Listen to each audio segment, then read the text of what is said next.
It looks like autumn's come early. Leaves scattered, branches thinning, but it hasn't. This isn't the season turning, it's survival.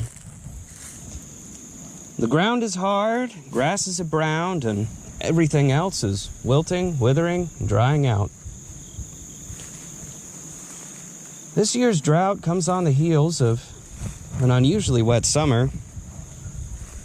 For weeks, the rain came daily, fueling a burst of growth. Then, it stopped. What we're seeing now blends easily into the expectation. Leaves on the ground in the late summer feels normal. It's close enough to a seasonal pattern, but it's not the season. It's stress.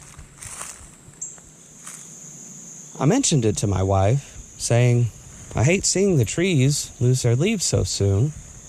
And she was surprised. Didn't they store up water from all those rains? I told her, I've been drinking water for over 30 years. I drank a lot this morning. But if I stand in the sun for just a few hours, I still want some more. And trees are no different. They need a regular intake to survive. They use the water for growth, for photosynthesis, and lose some each time they breathe. When it isn't replenished, they fall back on survival mechanisms. What we're seeing now is one of those.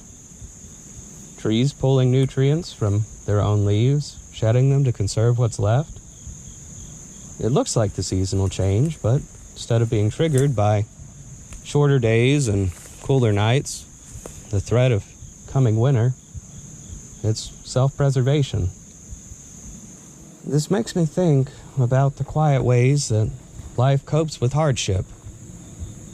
Survival doesn't always look like growth. Sometimes it looks like letting go, conserving enough to try again when the rains return. The forest teaches me that falling behind isn't always failure. Sometimes it's endurance in disguise. Letting go isn't always the end. Sometimes it's how life holds on.